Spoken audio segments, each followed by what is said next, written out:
Good morning. My name is Michael Zuber, author of One Rental at a Time and 15 Conversations with Real Estate Millionaires.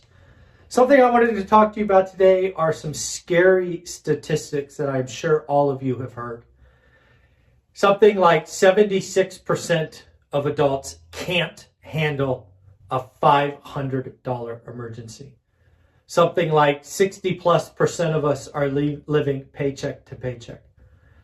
All of this is in an economy with 3.6% unemployment. It's in an economy with 5.2% wage inflation. Looking at the numbers, we should be feeling good. The fact is, I believe the economy is much weaker. This conversation is not about the U.S. economy. This is about your household economy. I want to talk about you and your family. Something I remember as a child was watching my parents, more specifically my mother, pay bills and be financially stressed out. See, I grew up in the 70s, and I remember the 70s as being a horrible, horrible time. It was a time of great financial strain. It was a time of high unemployment. It was a time of gas lines and food inflation, much like what we are seeing today. From that environment, fast forward nearly 50 years, there's not much that has changed, at least on the surface. However, there are things that we individually can do different. See, I think a lot of the financial media, a lot of social media focus on the wrong things when we think about our financial standards, financial literacy, whatever you want to call it. Specifically, I see two areas of focus that are absolutely wrong. One, there's always a focus on income. How much do you make?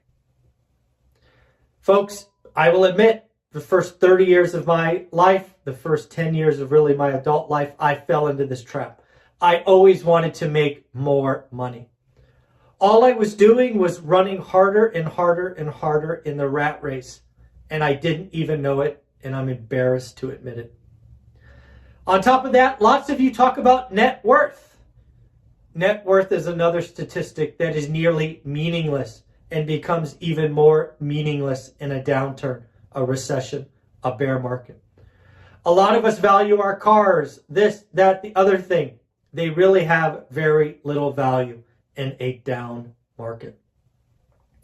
I believe the one financial metric that you must focus on, and you must double, triple, quadruple. In fact, if you do not focus on this metric, you will not become rich. You will not become wealthy. This metric is boring. It calls for sacrifice. And that is why most of you will not do the following. You must focus on disposable income. How much money do I have left over at the end of the month? The beauty of disposable income is you have multiple ways that you can focus on it. And the best of you will focus on both. Disposable income is simple calculation of how much do you make gross. That is from all things, your job, your side hustle, your dividends, your interest, whatever it is.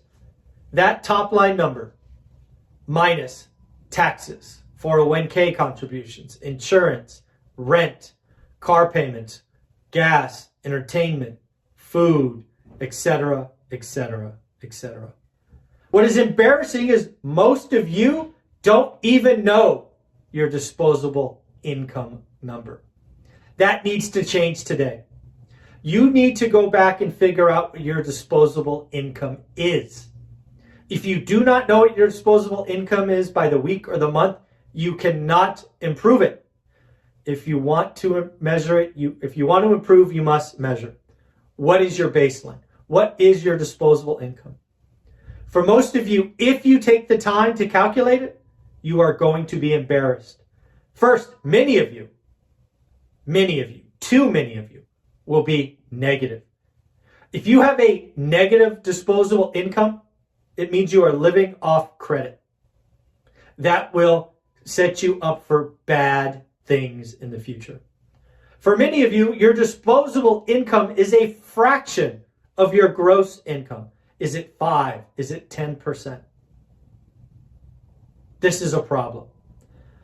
So folks, please do me a favor. As we talk about in my course, Get Your Money Right, let's do a budget. Let's figure out how much you actually spend, and let's figure out what your disposable income is.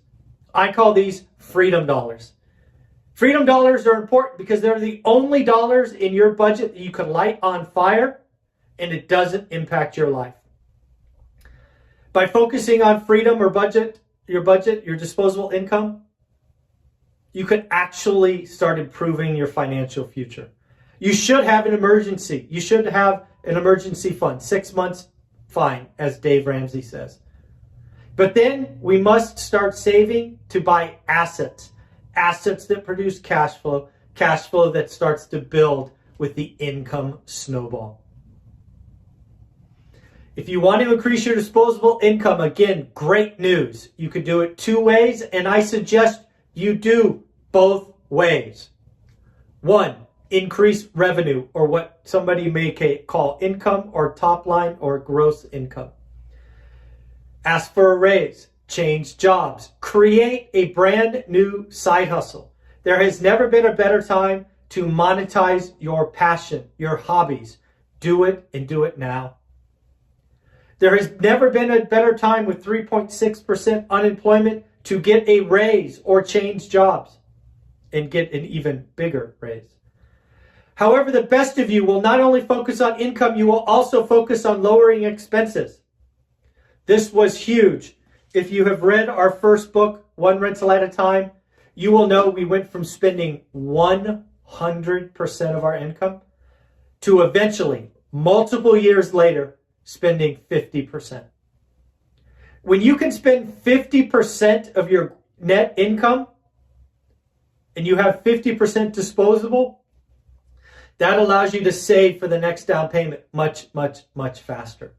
Folks, the key to your financial future, the key to improving your financial future is 100% about improving your disposable income. It is not how much you make. I know plenty of people that make 6 figures. I know people who make multiple 6 figures that live paycheck to paycheck. I have known people worth 7 and yes, 8 figures net worth that go bankrupt when the market turns. It's not about income. It's not about net worth. The only thing you and I should worry about is disposable income. Do me a favor. Sit down and figure out what your disposable income is. If it's 500, double. If it's 200, triple. Folks, a better financial future starts with understanding and then improving.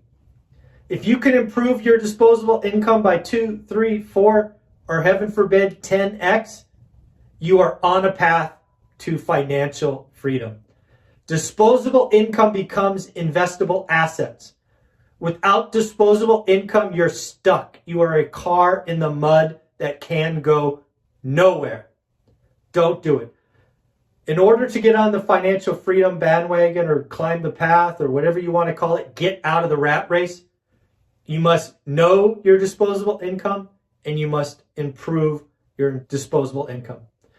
So go calculate it. Figure out what it is, improve it, work on it. Let me know. Have a great day. Take care.